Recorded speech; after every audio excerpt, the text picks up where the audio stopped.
आ जाएंगे सभी साथी अपनी क्लास में। आप सभी का स्वागत है आपके अपने परिवार एफएम गोल पर। तो साथियों, चलिए आज के सेशन को हम स्टार्ट करते हैं। अपनी लास्ट 2 दिन क्लास नहीं हुई, कुछ आवश्यक कार्य में हम बिजी थे, इस वजह से अपनी क्लास नहीं हुई।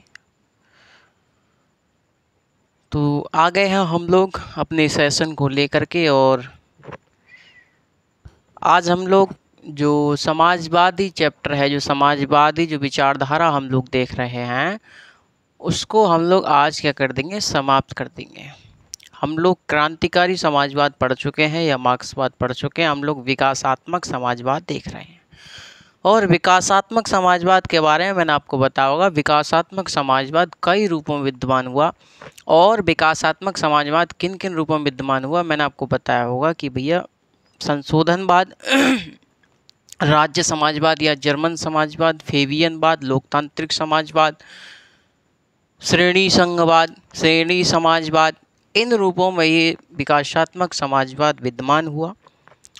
जिनमें से साथियों हम लोग संशोधनवाद पर बात कर चुके हैं, यानी कि वर्नस्टाइन पर बात कर चुके हैं। राज्य समाजवाद या जर्मन समाजवाद पर बात कर चुके हैं। हर्नी डेड रासाल इसके जनक माने जाते हैं। हम लोग फेबियनवाद पर बात कर चुके हैं लास्ट सेशन में। फेबियनवाद के बारे में मैंने आपको बताया होगा कि इसका जो फेबियनवाद विचारधारा है, ये कहाँ पर विकसित हुई, तो ये इंग्लैंड में विकसित हुई। और इसके जनक कौन माने जाते हैं, तो सिडनी बेव इसके जनक माने जाते हैं। कौन माने जाते हैं, सिडनी बेव इसके जनक माने जाते हैं। और साथियों यदि समर्थकों की बात करी जाए, समर्थकों में जैसे सिडनी ओलिवर हैं, ग्राहम बालेस हैं, बर्नार्ड शाह हैं, क्लीमेंट एटली हैं, एनी विसेंट हैं, और पैथिक लॉरेंस हैं, जीडीएच कोल हैं, है ना। ये सभी इसके समर्थक माने जाते हैं। ये जो फेबियनवाद है, इसी के नाम पर एक फेबियन सोसाइटी बनाई गई थी। और फेबियन सोसाइटी की जो सिफारिश करी थी, सुझाव जो दिया था, वो पोर्डमोर ने दिया था। किसने दिया था, पोर्डमोर ने दिया था। और फेबियन सोसाइटी का जो फेबियन सोसाइटी नाम पड़ा, वो रोम के एक सेनापति थे फेबियस, उनके नाम पर फेबियन सोसाइटी इसका नाम पड़ा था। ये जो फेबियन सोसाइटी थी, फेबियन सोसाइटी में इसके सदस्य कौन थे, तो इसके सदस्य थे साथियों बुद्धिजीवी वर्ग के लोग इसके सदस्य हुआ करते थे। फेबियन सोसाइटी का एक नारा था, क्या नारा था कि पहले उचित लक्ष्य का इंतजार कीजिए, और जब उचित लक्ष्य सामने आ जाए तो उस पर ऐसा धावा बोलिए कि लक्ष्य हाथ से छूटने ना पाए। और इसी नारे पर भाई साहब इन फेबियन सोसाइटी वालों ने कार्य भी किया, फेबियनवादियों ने कार्य किया। ये जो फेबियनवादी थे, इनका मानना क्या था, इनका उद्देश्य था साथियों कि जो भूमि यानी जो जमीन है और जो औद्योगिक पूंजी है, उस पर व्यक्तिगत स्वामित्व को हटाया जाए, और सार्वजनिक स्वामित्व की स्थापना की जाए। अर्थात ये उद्योगों का राष्ट्रीयकरण करना चाहते थे, और भूमि के उन्मूलन पर ध्यान इन्होंने दिया। जमीन के उन्मूलन पर इन्होंने क्या किया, इसका समर्थन किया कि जो जमीन है वो व्यक्तिगत स्वामित्व नहीं होना चाहिए, इन्हों पर क्या होनी चाहिए, ये सभी के लिए सार्वजनिक स्वामित्व होनी चाहिए, सभी की जमीन होनी चाहिए। ऐसा नहीं है कि फलाने एक व्यक्ति की जमीन है, ऐसा नहीं, सभी की जमीन होनी चाहिए, और सभी का उद्योगों पर नियंत्रण होना चाहिए। ये जो फेबियनवादी थे साथियों, फेबियनवादियों ने कहा कि भाई हम राज्य को समाप्त नहीं करना चाहते, बल्कि राज्य को एक सार्वजनिक कॉमनवेल्थ की संज्ञा देना चाहते थे। इन्होंने राज्य क्या दी, कॉमनवेल्थ की संज्ञा दी। बात समझ में आ रही है। जैसे साथियों बर्नस्टाइन थे, जिस प्रकार से बर्नस्टाइन ने भी क्या किया था, मार्क्स के जो सिद्धांत थे, चाहे वो द्वंद्वात्मक भौतिकवाद का सिद्धांत हो, ऐतिहासिक भौतिकवाद का सिद्धांत हो, चाहे वो आपका वर्ग संघर्ष का सिद्धांत हो, इन सबका बर्नस्टाइन की भांति फेबियनवादियों ने भी क्या किया है, विरोध किया है, खंडन किया उसका। लेकिन फेबियनवादियों ने साथियों, फेबियनवादियों ने मार्क्स के अतिरिक्त मूल्य के सिद्धांत का क्या किया है, समर्थन किया है। मार्क्स के अतिरिक्त मूल्य के सिद्धांत का क्या किया है, इन्होंने समर्थन किया है। इस बारे में हमारी बात हुई होगी मेरे साथी, ठीक है भाई। तो आज हम लोग जो बात करेंगे, आज का जो टॉपिक रहेगा वो रहेगा लोकतांत्रिक समाजवाद। लोकतांत्रिक समाजवाद, ठीक है भाई, लोकतांत्रिक समाजवाद, ठीक है भैया, लोकतांत्रिक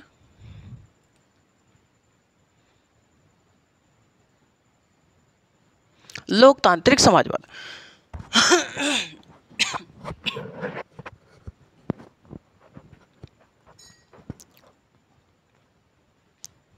चलिए,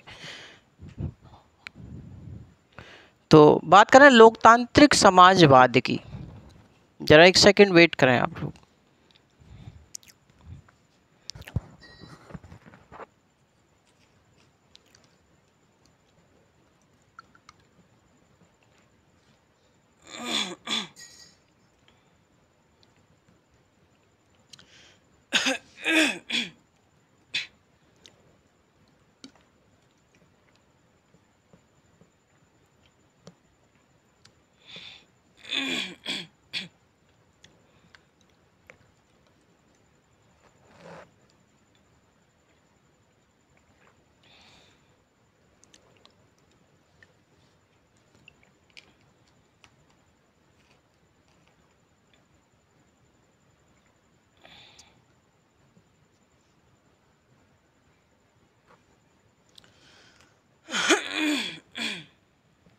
चलिए भाई, ये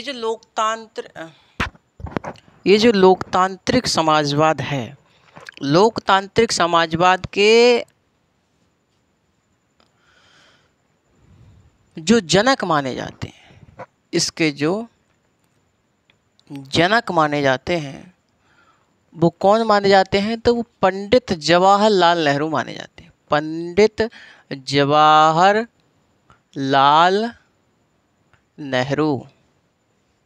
तो पंडित जवाहरलाल नेहरू इसके क्या माने जाते हैं मेरे साथी, इसके जनक माने जाते हैं।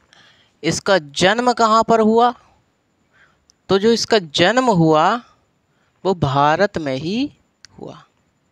कहाँ पर हुआ भैया, भारत में ही लोकतांत्रिक समाजवाद का क्या हुआ, जन्म हुआ।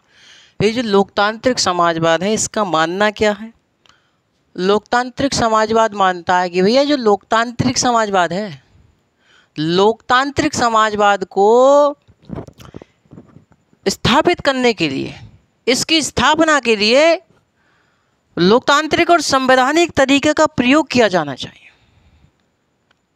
मैंने आपको बताया कि लोकतांत्रिक समाजवाद का मानना है कि लोकतांत्रिक समाजवाद की स्थापना के लिए संवैधानिक और शांतिपूर्ण तरीके का क्या प्रयोग किया जाना चाहिए।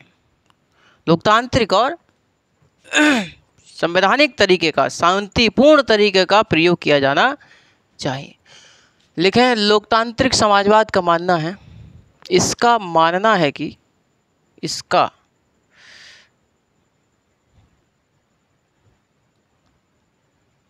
मानना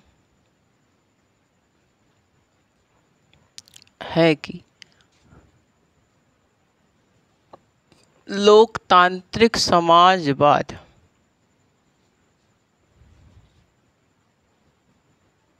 की स्थापना के लिए लोकतांत्रिक एवं संवैधानिक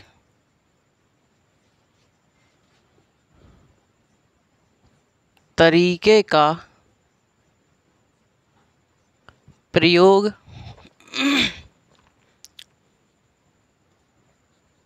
किया जाए। तो लोकतांत्रिक समाजवाद की स्थापना के लिए लोकतांत्रिक और संवैधानिक तरीके का क्या किया जाए, प्रयोग किया जाए। शांतिपूर्ण तरीका से लोकतांत्रिक समाजवाद को स्थापित किया जाए ही मानता है। इसका उद्देश्य क्या है? ये जो लोकतांत्रिक समाजवाद है, इसका उद्देश्य है गरीबों का अधिक से अधिक कल्याण करना। जो निर्धन है, जो गरीब है, उनका अधिक से अधिक कल्याण करना लोकतांत्रिक समाजवाद का उद्देश्य माना जाता है। और गरीबों का कल्याण करते समय साथियों क्रांति और हिंसा का इसने विरोध किया कि गरीबों का कल्याण करते समय क्रांति और हिंसा का प्रयोग नहीं करना चाहिए, बल्कि इसके स्थान पर शांतिपूर्ण और संवैधानिक तरीके का प्रयोग करना चाहिए। ये ऐसा इसने बताया। चलिए लिखें, इसका उद्देश्य क्या है भाई? यदि इसके हम उद्देश्य की बात करें, उद्देश्य क्या है, लिखें। इसका उद्देश्य है गरीबों का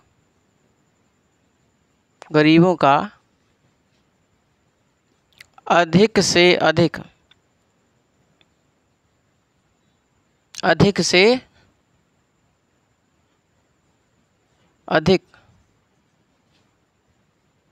कल्याण करना, गरीबों का अधिक से अधिक कल्याण करना और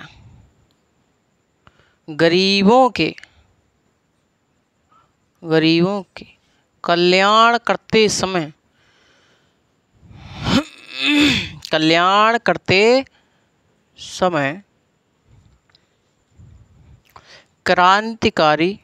क्रांति एवं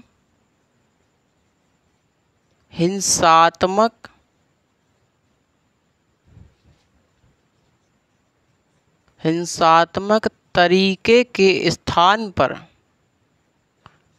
के स्थान पर शांतिपूर्ण एवं संवैधानिक तरीके का प्रयोग करना चाहिए।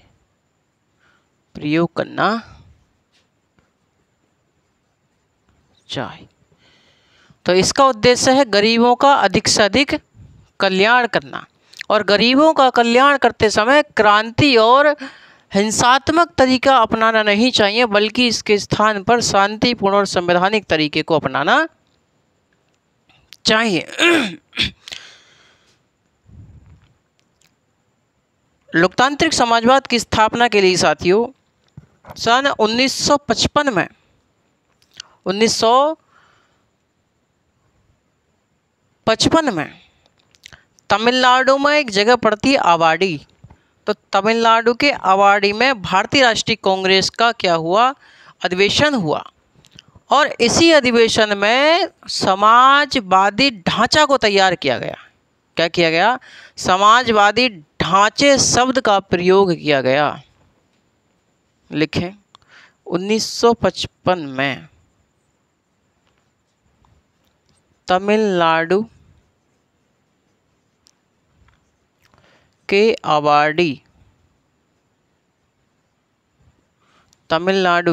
आवाडी में भारतीय राष्ट्रीय कांग्रेस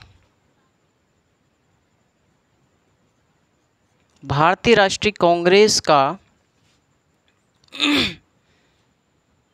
अधिवेशन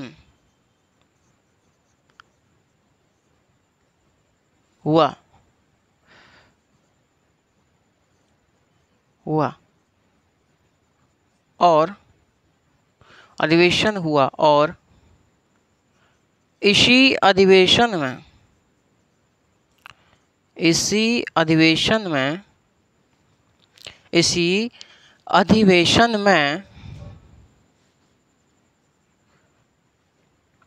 इसी अधिवेशन में समाजवादी ढांचे शब्द का प्रयोग किया गया। तो समाजवादी ढांचे शब्द का प्रयोग कब किया गया था? 1955 में तमिलनाडु के आवाडी में भारतीय राष्ट्रीय कांग्रेस का क्या हुआ? अधिवेशन हुआ। ठीक है भाई। इसकी स्थापना के लिए साथियों जवाहरलाल नेहरू द्वारा पंचवर्षीय योजनाएं स्टार्ट की गई। पंचवर्षीय योजनाओं की शुरुआत की गई और उस समय की सरकार द्वारा भूमि सुधार कानून, जिसे जमींदारी उन्मूलन कानून कहते हैं, उन्हें लागू किया गया समाजवाद की स्थापना के लिए। और साथियों बैंकों का राष्ट्रीयकरण किया गया 1969 में, जब इंदिरा गांधी की सरकार थी। तो 14 बैंकों का राष्ट्रीयकरण किया गया एक साथ। संविधान की प्रस्तावना में भी समाजवादी शब्द को जोड़ा गया। 42 में संविधान संशोधन 1976 के द्वारा भारत की संविधान की प्रस्तावना में समाजवादी, पंथ निरपेक्ष और अखंडता शब्द को जोड़ा गया। समझे? चलिए लिखें, लोकतांत्रिक समाजवाद की स्थापना के लिए भारत सरकार द्वारा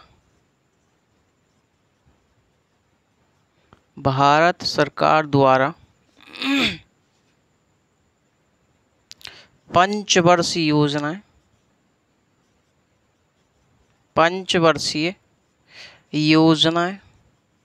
5 ईयर प्लान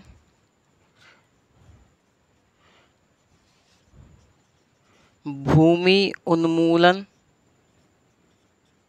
कानून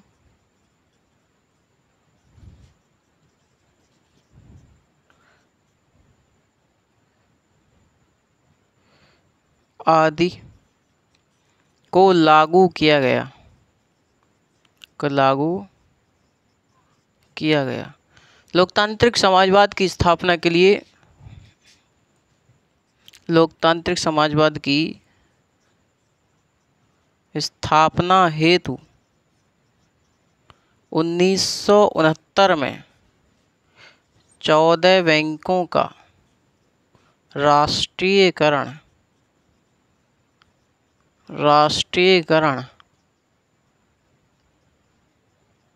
किया गया। तो 1969 में 14 बैंकों का क्या किया गया? राष्ट्रीयकरण किया गया। यहाँ तक बात क्लियर है भाई। 1980 में भी साथियों आगे चल कर 4 बैंकों का राष्ट्रीयकरण और किया गया। लेकिन ये बात इम्पोर्टेंट नहीं, इम्पोर्टेंट ये है कि साथियों इस समाजवादी शब्द को भी हमारी संविधान की प्रस्तावना में भी जोड़ा गया। आगे लिखें, 42वां संविधान संशोधन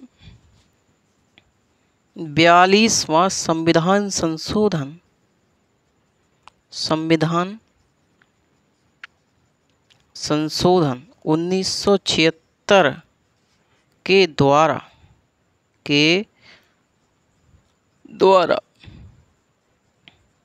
भारत के संविधान की प्रस्तावना में समाजवादी, पंथ निरपेक्ष, अखंडता, ये 3 शब्द जोड़े गए। ठीक है भाई, यहाँ तक बात क्लियर। ये जो लोकतांत्रिक समाजवाद है, लोकतांत्रिक समाजवाद लोक कल्याणकारी राज्य एवं मिश्रित अर्थव्यवस्था का समर्थन करता है। लोकतांत्रिक समाजवाद लोक कल्याणकारी राज्य का समर्थन करता है और मिश्रित अर्थव्यवस्था का समर्थन करता है। मिश्रित अर्थव्यवस्था समझते हैं? मिश्रित अर्थव्यवस्था का मतलब है जो उत्पादन के साधन है, उत्पादन के साधनों पर प्राइवेट व्यक्ति का भी नियंत्रण होगा और सरकार का भी नियंत्रण होगा, यानी कि दोनों मिलजुल कर के काम करेंगे। प्राइवेट भी हिस्सेदारी उत्पादन के साधनों पर उसका भी नियंत्रण है और सरकार का भी नियंत्रण है। कुछ कार्यों को सरकार भी करेगी और प्राइवेट कंपनियां भी काम करेंगी। ठीक है भाई, तो लिखना चाहें तो लिख सकते हैं कि लोकतांत्रिक समाजवाद, लोकतांत्रिक समाजवाद, लोकतांत्रिक समाजवाद लोक कल्याणकारी राज्य, लोक कल्याणकारी राज्य तथा मिश्रित अर्थव्यवस्था का, मिश्रित अर्थव्यवस्था का समर्थन करता है। मिश्रित अर्थव्यवस्था का क्या करता है मेरे साथी? समर्थन करता है। बात क्लियर है? तो ये था साथी हमारा क्या, लोकतांत्रिक समाजवाद। लोकतांत्रिक समाजवाद के बारे में मैंने आपको बताया कि भैया इसके जनक कौन है, तो पंडित जवाहरलाल नेहरू माने जाते हैं। इसका जन्म कहाँ हुआ, तो भारत में हुआ। लोकतांत्रिक समाजवाद का मानना क्या है? इसका मानना है कि समाजवाद की स्थापना के लिए लोकतांत्रिक एवं संवैधानिक तरीके का क्या किया जाए, प्रयोग किया जाए। इसका उद्देश्य है गरीबों का अधिक से अधिक कल्याण करना, और गरीबों का कल्याण करते समय क्रांति और हिंसा का प्रयोग, हिंसात्मक तरीके का प्रयोग ना करें, बल्कि संवैधानिक और शांतिपूर्ण तरीके का प्रयोग करना चाहिए। 1955 में तमिलनाडु के अवाड़ी में भारतीय राष्ट्रीय कांग्रेस का अधिवेशन हुआ। इसी अधिवेशन में समाजवादी ढांचे शब्द का सर्वप्रथम प्रयोग किया गया। लोकतांत्रिक समाजवाद की स्थापना के लिए सरकार द्वारा पंचवर्षीय योजना, भूमि सुधार कानून यानी भूमि उन्मूलन कानून आदि को लागू किया गया, और इसकी स्थापना के लिए 14 बैंकों का राष्ट्रीयकरण किया गया 1969 में इंदिरा गांधी, तत्कालीन प्रधानमंत्री इंदिरा गांधी के द्वारा। 42वें संविधान संशोधन 1976 के द्वारा भारत की संविधान की प्रस्तावना में समाजवादी शब्द को भी जोड़ा गया। संविधान की प्रस्तावना में 3 शब्द जोड़े गए 42वें संविधान संशोधन 1976 के द्वारा, समाजवादी, पंथ निरपेक्ष और अखंडता। ये 3 शब्द जोड़े गए। लोकतांत्रिक समाजवाद क्या मानता है? लोकतांत्रिक समाजवाद लोक कल्याणकारी राज्य तथा मिश्रित अर्थव्यवस्था में समर्थन करता है।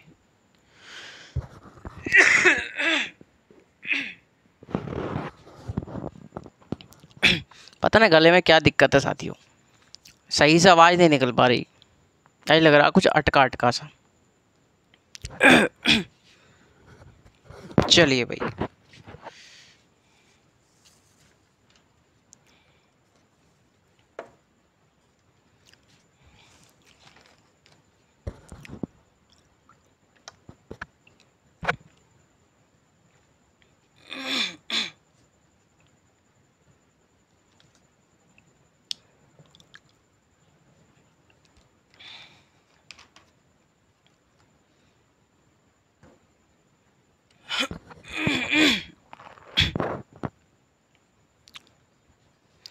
चलिए उतारें सब, मैं रफ कर देता हूँ फिर फटाफट।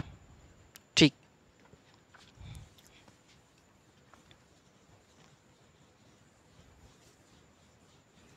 साथियों जल्द ही जो आपकी डिमांड है वो मैं जल्द ही आपको पॉलिटिकल साइंस के जो अपने भारतीय राजनीतिक विचारक चल रहे हैं उनको भी मैं जल्द स्टार्ट कर रहा हूँ, और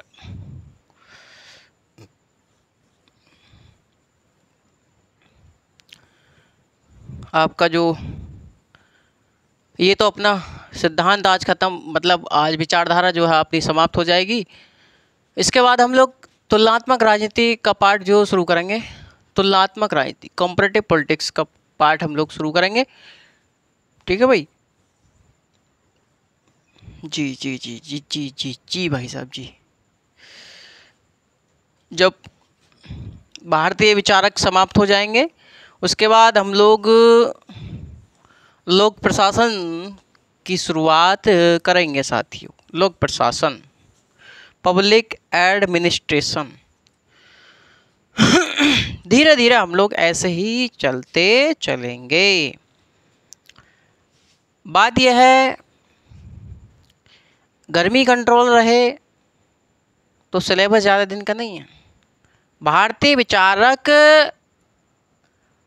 मुश्किल से बता रहा हूँ साथियों, 1 महीने में समाप्त, बिल्कुल 1 महीने या 20 दिन में बिल्कुल समाप्त कर दूंगा मैं। उसके बाद आप जानते हैं फिर तो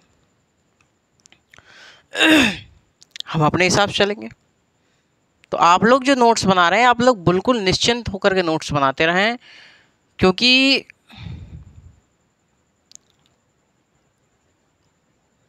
भाई साहब हम पेपर की खोपड़ी में छेद करके आना है, कुल मिला के ये है। और मैं कोशिश करूंगा कि साथियों जितना आप लोगों से ज़्यादा इन्वॉल्व हो पाऊंगा उतना ही आप लोगों को फ़ायदा है, मुझे भी फ़ायदा है। मैं जो बच्चे शुरू से पढ़ना चाहते हैं सिद्धांत विचारक, उनके लिए मैं क्लास से मेरी आया करेंगी, ऐसा नहीं है, क्लास से उनके लिए आएंगी और नई प्लेलिस्ट बनाई जाएंगी। और जो बच्चे कंटिन्यूसली जो पढ़ रहे हैं वो अपना पढ़ते रहें, उनका बिल्कुल सेम ऐसा ही चलता रहेगा। जो बच्चे अपने शुरू से जुड़ना चाहते हैं वो शुरू से जुड़ सकते हैं अपने साथ। ठीक है, तो चलिए आगे बात करते हैं। अपना लोकतांत्रिक समाजवाद हो गया। अब जो बात करते हैं श्रमिक संघवाद। श्रमिक संघवाद, श्रमिक संघवाद, श्रमिक संघवाद, संघवाद,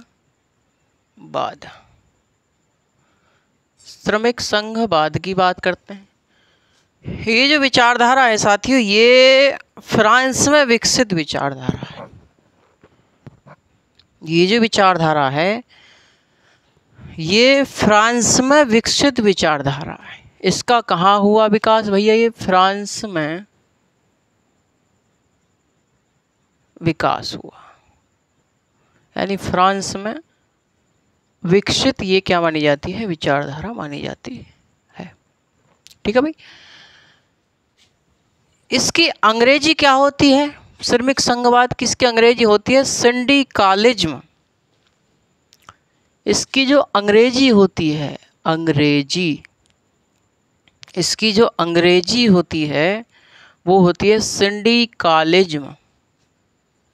सिंडिकालिज्म,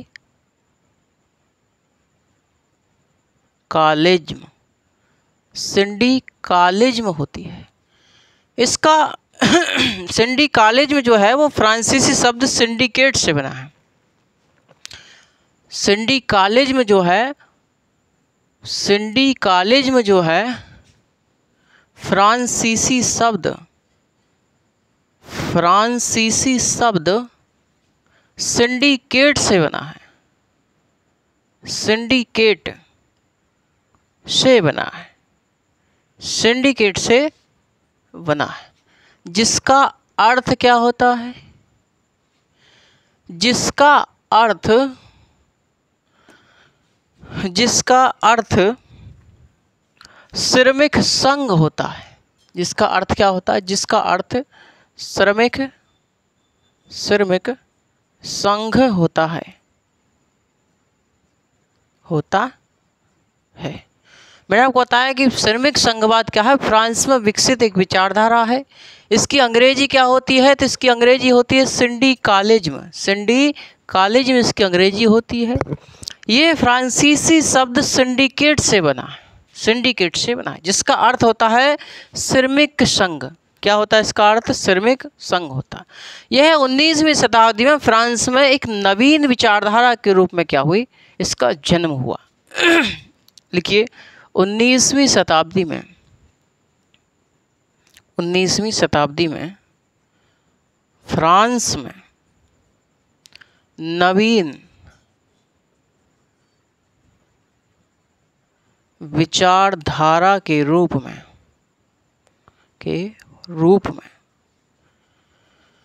इसका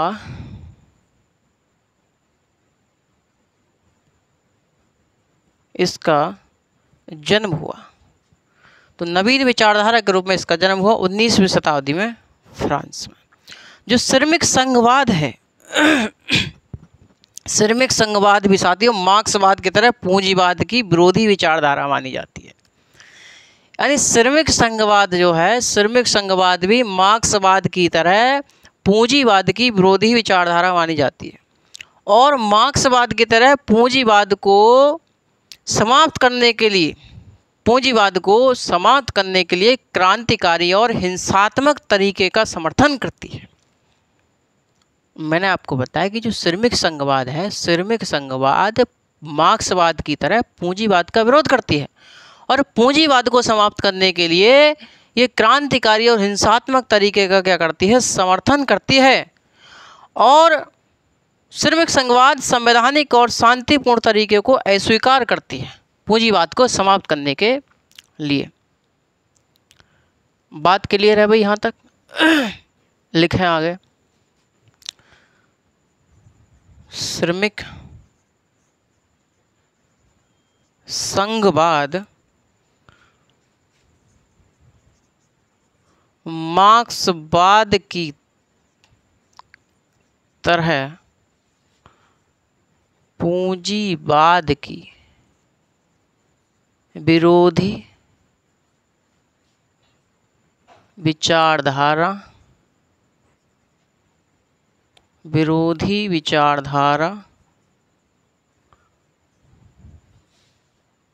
मानी जाती है और श्रमिक संघवाद और श्रमिक संघवाद पूंजीवाद को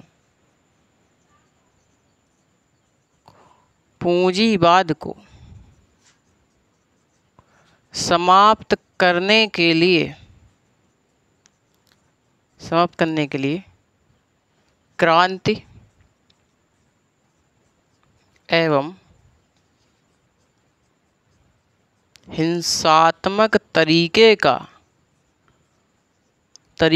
को स्वीकार करता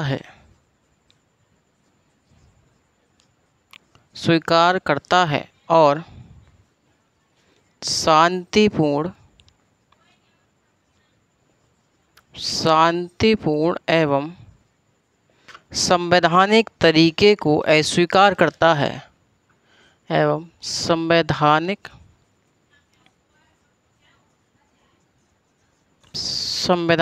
तरीके को अस्वीकार करता है। ठीक है भैया, मैंने आपको बताया कि श्रमिक संघवाद जो है वो मार्क्सवाद की तरह पूंजीवाद की विरोधी विचारधारा है। ठीक है, क्लियर है? तो श्रमिक संघवाद जो मार्क्सवाद की तरह ही पूंजीवाद को समाप्त करने के लिए क्रांति और हिंसात्मक तरीके का क्या करता है, समर्थन करता है, उसको स्वीकार करता है और शांतिपूर्ण और संवैधानिक तरीके को अस्वीकार करता है। साथियों क्लियर है बात? जो मार्क्सवाद की तरह यह भी राज्य का क्या करना चाहता है, अंत कर देना चाहता है। लिखिए, श्रमिक संघवाद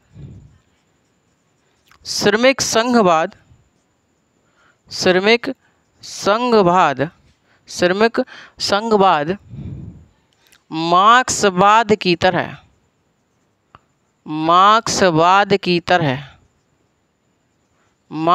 की तरह राज्य का अंत कर देना चाहता है। तो अंत कर देना चाहता है। मार्क्सवाद की तरह राज्य का अंत कर देना चाहता है कौन?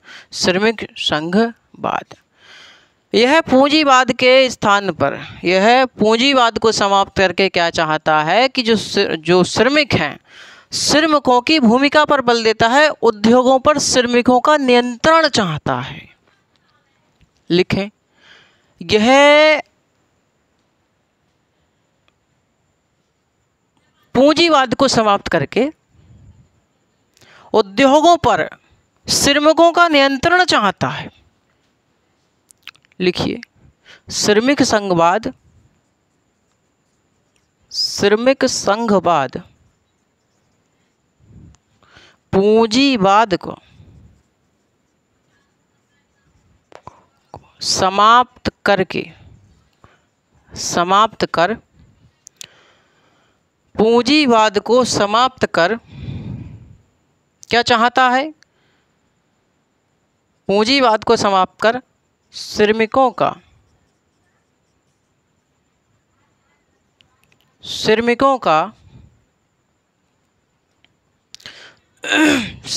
का उद्योगों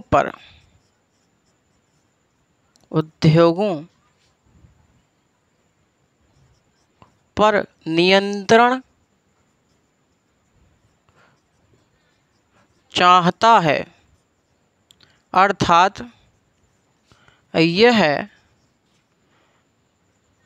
श्रमिकों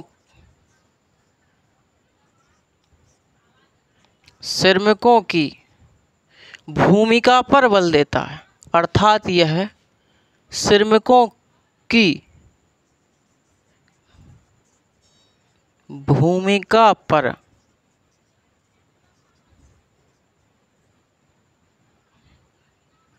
बल देता है। श्रमिकों की भूमिका पर बल देता है। क्लियर है बात? श्रमिकों की भूमिका पर बल देता है। जो श्रमिक संघवाद है साथियों, श्रमिक संघवाद लोकतंत्र और राजनीतिक दलों में क्या करता है? अविश्वास करता है। ये श्रमिक संघवाद लोकतांत्रिक और राजनीतिक दलों में क्या करता है? अविश्वास करता है। आगे लिखें, श्रमिक संघवाद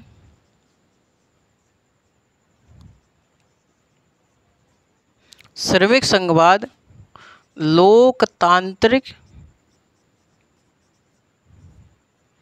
एवं राजनीतिक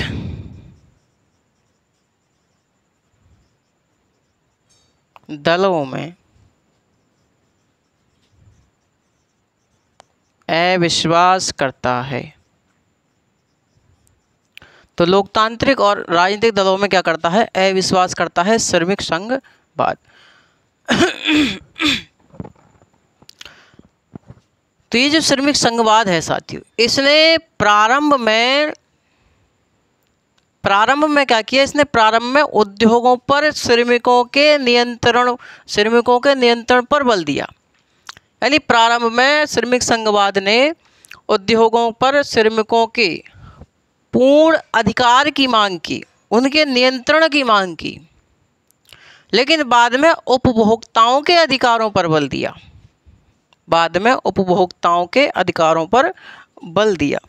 लिखें, प्रारंभ में श्रमिक संघवाद ने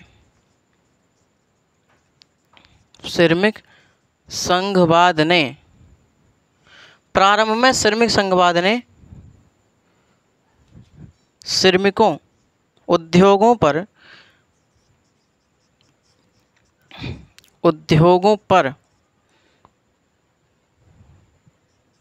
श्रमिकों के पूर्ण अधिकारों की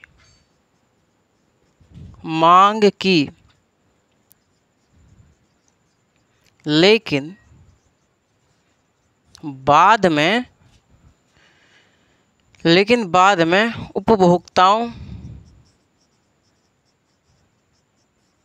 उपभोक्ताओं के अधिकारों की मांग की, लेकिन बाद में उपभोक्ताओं के अधिकारों की मांग की। बाद में क्या करा इसने? उपभोक्ताओं के अधिकारों की मांग करी या उस पर बल दिया। श्रमिक संघवाद सिंडिकेट और ब्रूस में अंतर मानता है। श्रमिक संघवाद क्या मानता है? श्रमिक संघवाद सिंडिकेट और ब्रूस में अंतर मानता है। श्रमिक संघवाद सिंडिकेट और ब्रूस में क्या मानता है? अंतर मानता है। ठीक है भैया। श्रमिक संघवाद, श्रमिक संघवाद, श्रमिक संघवाद, सिंडिकेट, सिंडिकेट एवं ब्रूस में अंतर मानता है, अंतर मानता है। सिंडिकेट और ब्रूस में क्या मानता है? अंतर मानता है। सिंडिकेट के अंतर्गत एक क्षेत्र में रहने वाले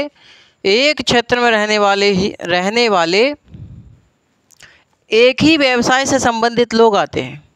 यानी सिंडिकेट के अंतर्गत कौन आता है? सिंडिकेट के अंतर्गत एक ही क्षेत्र में रहने वाले एक ही व्यापार से संबंधित लोग आते हैं। लेकिन ब्रूस में क्या होता है? ब्रूस में एक ही क्षेत्र में रहने वाले विभिन्न व्यवसायों से संबंधित लोग आते हैं। ठीक है भाई, लिखें। सिंडिकेट के अंतर्गत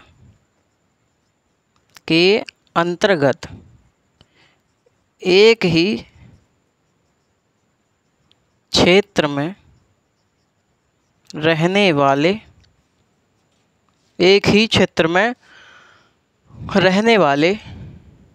एक ही व्यवसाय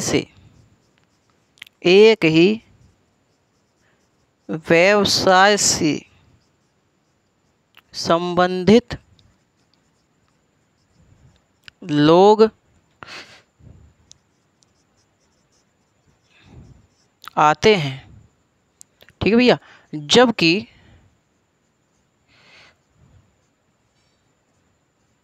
ब्रूस के अंतर्गत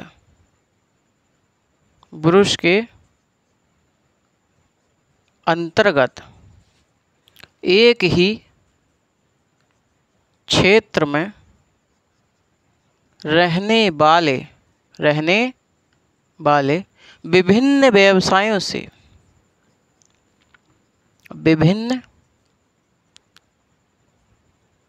व्यवसायों से संबंधित लोग आते हैं। तो श्रमिक संघवाद सिंडिकेट और ब्रूस में अंतर मानता है। सिंडिकेट के अंतर्गत एक ही क्षेत्र में रहने वाले एक ही व्यवसाय से संबंधित लोग आते हैं, जबकि ब्रूस में कौन आता है? एक ही क्षेत्र में रहने वाले विभिन्न व्यवसायों से संबंधित लोग आते हैं। इतनी बात आपको क्लियर समझ में आई भाई? अरे हाँ या ना? ठीक है भाई। मैं आपको बता पा रहा हूं कि भैया श्रमिक संघवाद हमने देखा फ्रांस में एक विकसित विचारधारा है। ये 19वीं शताब्दी में फ्रांस में एक नवीन विचारधारा के रूप में क्या हुई? विकसित हुई। इसकी अंग्रेजी क्या होती है? इसकी अंग्रेजी होती है सिंडिकालिज्म, जो फ्रांसीसी शब्द सिंडिकेट से बना होता है, जिसका अर्थ होता है श्रमिक संघ। श्रमिक संघवाद मार्क्सवाद की तरह पूंजीवाद की विरोधी विचारधारा मानती है और श्रमिक संघवाद पूंजीवाद को समाप्त करने के लिए मार्क्सवाद की तरह क्रांति और हिंसात्मक तरीकों को स्वीकार करता है और शांतिपूर्ण और संवैधानिक तरीके को अस्वीकार करता है। श्रमिक संघवाद मार्क्स की तरह राज्य का अंत कर देना चाहता है। साथियों, विकासात्मक समाजवाद का एक पहला रूप ये है श्रमिक संघवाद, जो कि शांतिपूर्ण और संवैधानिक तरीके के स्थान पर एक क्रांति और हिंसात्मक तरीके को सपोर्ट करता है, उस पर बल देता है। वरना सभी जितने भी विकासात्मक समाजवाद के रूप हैं, सभी शांतिपूर्ण और संवैधानिक तरीके का समर्थन करते हैं। लेकिन भाई साहब, एक ये है जो क्रांति और हिंसात्मक तरीके का समर्थन करता है। तो श्रमिक संघवाद पूंजीवाद को समाप्त करके क्या करना चाहता है? श्रमिकों का उद्योगों पर नियंत्रण करना चाहता है, अर्थात यह श्रमिकों की भूमिका पर बल देता है। श्रमिक संघवाद लोकतांत्रिक और राजनीतिक दलों में क्या करता है? अविश्वास व्यक्त करता है। प्रारंभ में श्रमिक संघवाद ने उद्योगों पर श्रमिकों के नियंत्रण या फिर उनके अधिकारों पर बल दिया। बाद में साथियों श्रमिक संघवाद ने उपभोक्ताओं के अधिकारों पर बल दिया। श्रमिक संघवाद सिंडिकेट और बुरुस में अंतर मानता है।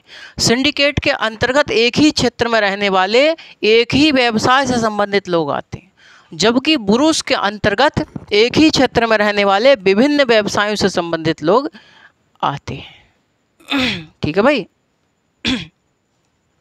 इतना यहाँ तक आपको समझ में आया होगा। ये था अपना श्रमिक संघवाद। इसे उतारें भी बहुत जल्दी फटाफट। उसके बाद देख लें हम श्रमिक, उसके बाद कौन सा आता है, श्रेणी समाजवाद। क्लियर है?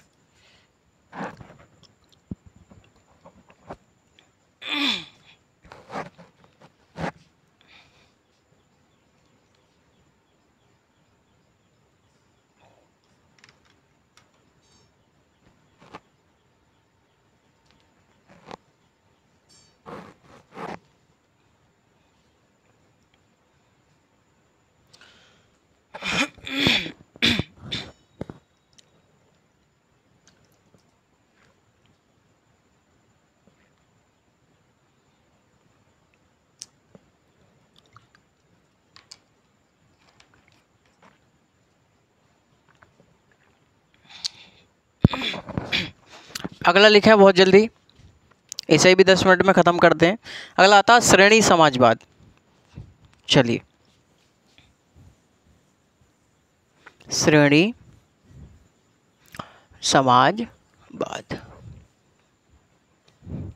ठीक है भैया जी, तो आप लोग शांतिपूर्ण तरीके से और संवैधानिक तरीके से और लोकतांत्रिक तरीके से आप लोग अपनी तैयारी करते रहें।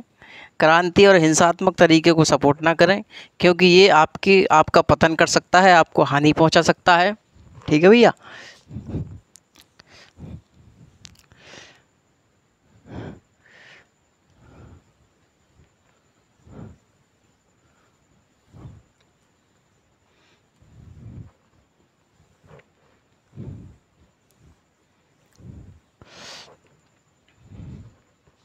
चलिए, डाल दीजिए श्रेणी समाजवाद। श्रेणी समाजवाद।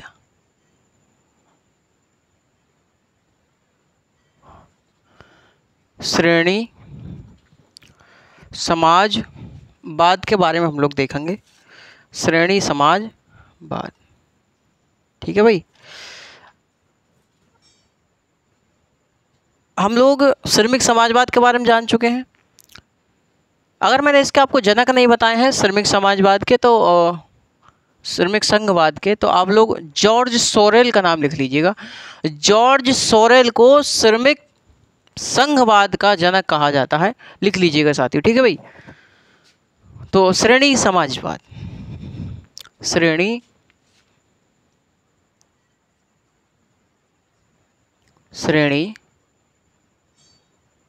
समाजवाद। ठीक है भैया? तो श्रेणी समाजवाद, ये जो विचारधारा है, इसका जो उदय माना जाता है वो 20वीं शताब्दी के पूर्वार्ध में माना जाता है। इन 20वीं शताब्दी के प्रारंभ में इसकी शुरुआत मानी जाती है, इसका जन्म माना जाता है श्रेणी समाजवाद का। इसके जनक कौन है? इसके जनक GDH कोल माने जाते हैं। इसके जनक कौन है भैया? इसके जनक GDH कोल माने जाते हैं। GDH कोल का इसके जनक में नाम आता है। यह मानता क्या है? ये कहता है कि जो श्रेणी समाजवाद है, श्रेणी समाजवाद साथियों श्रमिक संघवाद के समानांतर विचारधारा मानी जाती है। यानी कि जो श्रेणी समाजवाद है वो श्रमिक संघवाद के समानांतर विचारधारा मानी जाती है साथियों। जरा लिखने का प्रयास करें, क्योंकि हम साथ साथ लिखते चलेंगे। गर्मी बहुत है साथियों, और क्लास की जो टाइमिंग है वो बहुत ज़्यादा बढ़ जाएगी, तो इसलिए मैं जल्द से जल्द समाप्त करने का प्रयास करूँगा इसे। तो श्रेणी समाजवाद के बारे में लिखें। इसका जन्म जो हुआ, इसका जन्म 20वीं शताब्दी के पूर्वार्ध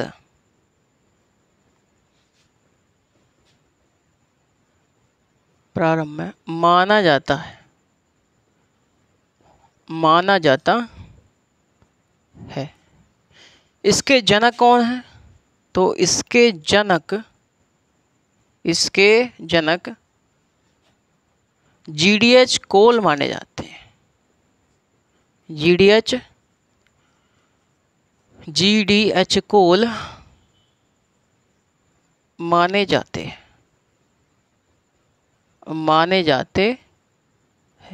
ठीक है भैया, तो इसके जनक कौन है? तो GDH कोल माने जाते हैं। ये जो श्रेणी समाजवाद है, श्रेणी समाजवाद श्रमिक संघवाद के समानांतर विचारधारा मानी जाती है। देखिए, श्रेणी समाजवाद श्रमिक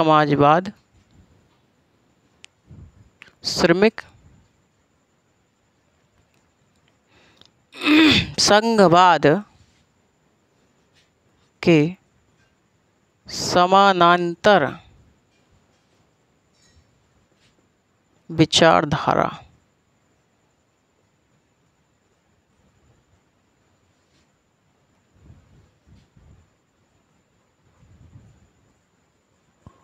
समानांतर विचारधारा मानी जाती है। तो श्रेणी समाजवाद श्रमिक संघवाद के समानांतर विचारधारा मानी जाती है। इन्होंने बताने का प्रयास किया कि जहां फेबियनवाद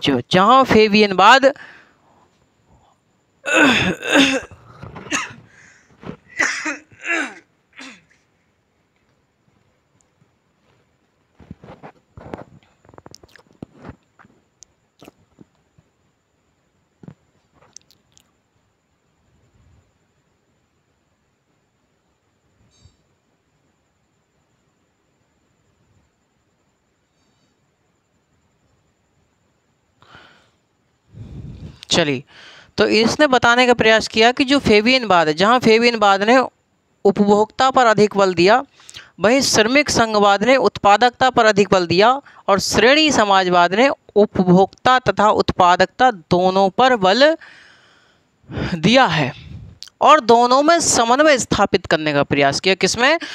उत्पादकता और उपभोक्ता दोनों में समन्वय स्थापित करने का प्रयास किया, दोनों पर बल दिया है। मैंने आपको बताया कि ये मानता है कि जहां फेबियनवाद ने साथियों उपभोक्ता पर अधिक बल दिया, और वहीं श्रमिक संघवाद ने उत्पादकता पर अधिक बल दिया, लेकिन श्रेणी समाजवाद उत्पादकता प्लस उपभोक्ता दोनों पर बल देता है। ठीक है भाई, लिखिए, इसका मानना है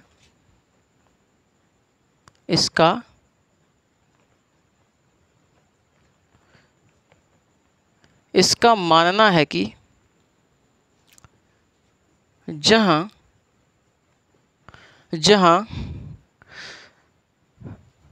फेबियनवाद उपभोक्ता पर अधिक बल देता है, जहां फेबियनवाद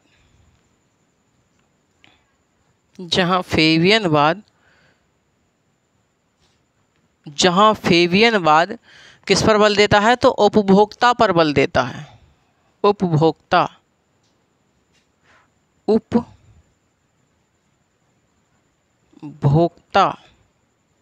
पर बल देता है, और वहीं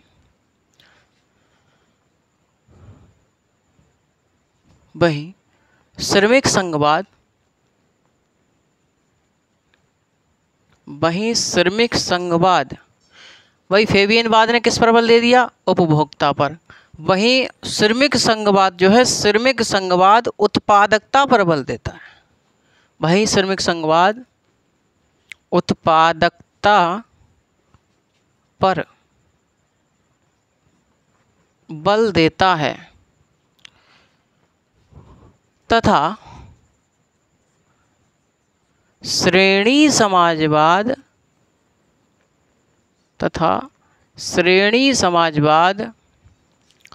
उपभोक्ता उपभोक्ता तथा उत्पादकता दोनों पर बल देता है और दोनों में समन्वय स्थापित करने का प्रयास करता है।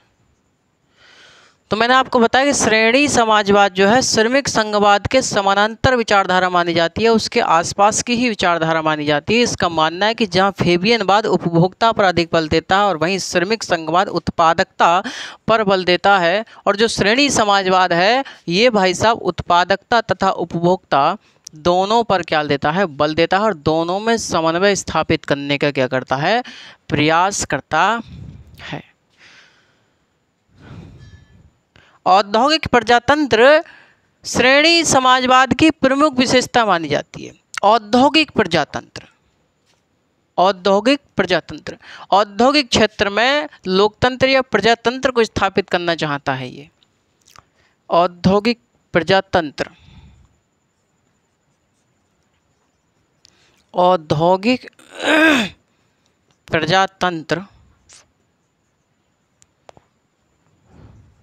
श्रेणी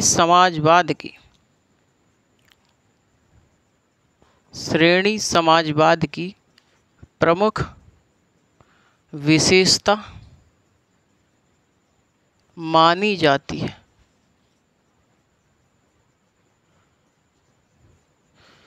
तो औद्योगिक प्रजातंत्र किसकी विशेषता मानी जाती है, तो श्रेणी समाजवाद की प्रमुख विशेषता मानी जाती है। जीडीएच कोल ने उनकी एक अपनी पुस्तक है, जीडीएच कोल ने साथियों अपनी पुस्तक सेल्फ गवर्नमेंट में राजनीतिक संसद के साथ साथ आर्थिक संसद की भी वकालत की है।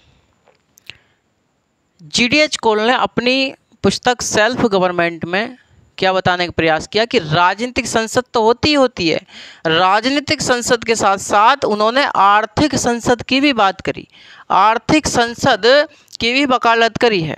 जीडीएच कोल को साथियों व्यावसायिक प्रतिनिधित्व का जनक कहा जाता है। इसी के कारण जीडीएच कोल को व्यावसायिक प्रतिनिधित्व का जनक कहा जाता है। लिखिए, जीडीएच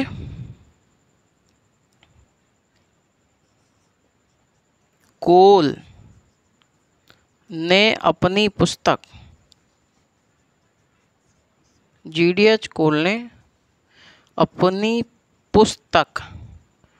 सेल्फ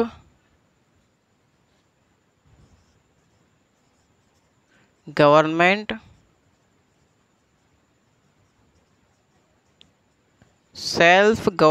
में राजनीतिक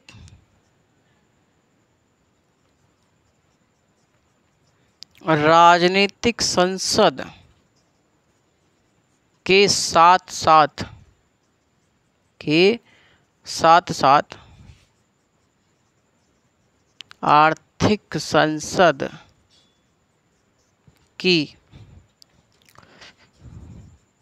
भी वकालत की है। तो किस पुस्तक में, सेल्फ गवर्नमेंट पुस्तक में आर्थिक संसद की वकालत की है। इसीलिए जीडीएच कोल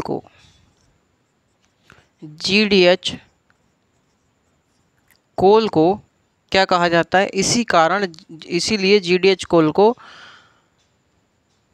व्यावसायिक प्रतिनिधित्व का जनक कहा जाता है। जीडीएच कोल को व्यावसायिक प्रतिनिधित्व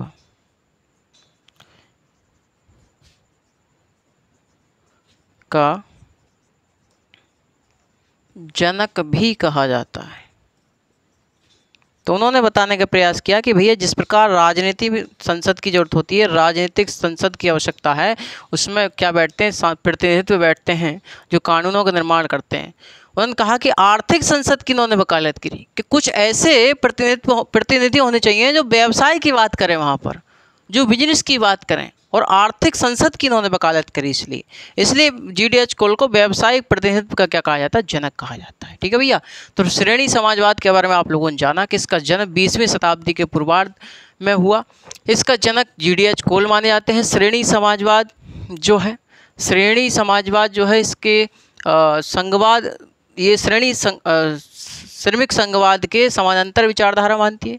इसका मानना है कि जहाँ फेबियनवाद उपभोक्ता पर बल देता है और श्रमिक संघवाद उत्पादकता पर बल देता है, वहीं श्रेणी समाजवाद उपभोक्ता तथा उत्पादकता दोनों पर बल देता है, दोनों में समन्वय स्थापित करने का प्रयास करता है। औद्योगिक प्रजातंत्र श्रेणी समाजवाद की क्या मानी जाती है, प्रमुख विशेषता मानी जाती है। GDH कोल ने अपनी पुस्तक सेल्फ गवर्नमेंट में राजनीतिक संसद के साथ साथ साथियों आर्थिक संसद की भी वकालत की है। इसीलिए GDH कोल को हम व्यावसायिक प्रतिनिधित्व का जनक कहते हैं। व्यावसायिक प्रतिनिधित्व का जनक कहा जाता है। क्लियर है भाई। तो ये जो चैप्टर था अपना विकासात्मक समाजवाद और क्रांतिकारी समाजवाद, और जो पूरा चैप्टर है समाजवाद, ये अपना क्या हो जाता है, समाप्त हो जाता है। क्लियर है भैया। क्यों भाई मेरे लाडलो, है ना। मैं आपको एक दो कथन दे रहा हूँ, एक कथन दे रहा हूँ, आप लोग मुझे बताइएगा। मैं आपको एक कथन दे रहा हूँ, ठीक है भाई। ऑप्शन भी दे रहा हूँ, कथन भी दे रहा हूँ। क्वेश्चन नंबर 1 है, क्वेश्चन नंबर 1 है कि समाजवाद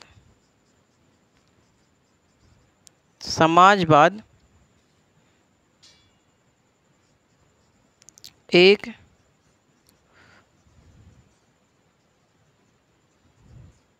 टोप की भांति है।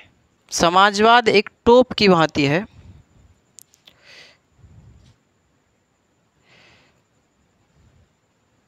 जिसे समाजवाद एक टोप की भांति जिसे हर कोई धारण कर लेता है। तो ये कथन किसका है? ऑप्शन में रहेगा आपको J.S. मिल,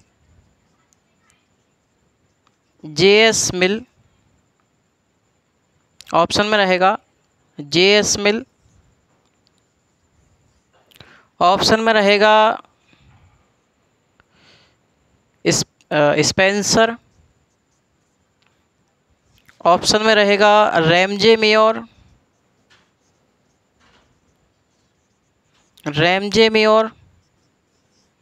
ऑप्शन में रहेगा C.E.M. जोड। ठीक है भैया। तो आपको बताना है कि समाजवाद एक टोप की भांति है जिसे हर कोई धारण कर लेता है। ये किसका कथन है? तो आप लोगों को क्या बता रहा हूँ मैं, आप लोगों को 4 ऑप्शन दिए, J.S. मिल, स्पेंसर, रैमजे मेयर और C.E.M. जोड। ये किसका कथन है, ये आप मुझे बताइएगा। ठीक है भैया। तो आज के लिए बस इतना ही, ये आपका चैप्टर समाप्त हुआ। ठीक है, विचारधाराओं में आप लोग बिल्कुल, ये समाजवादी विचारधारा आपकी समाप्त हुई। ठीक है भाई।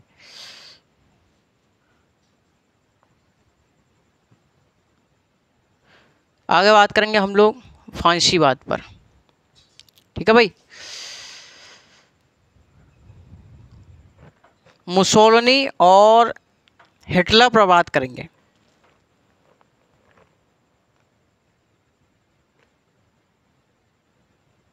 ठीक है भैया। फांसीवाद या इसी को हम सर्वाधिकारवाद कहते हैं, अधिनायक तंत्र इसी को कहते हैं। ठीक है भाई। तो चलिए आज के लिए बस इतना ही, मिलते हैं आपसे नेक्स्ट सेशन में। जब तक के लिए धन्यवाद। बने रहे सभी साथी, प्यारे साथी। नमस्कार, जय हिंद, वंदे मातरम।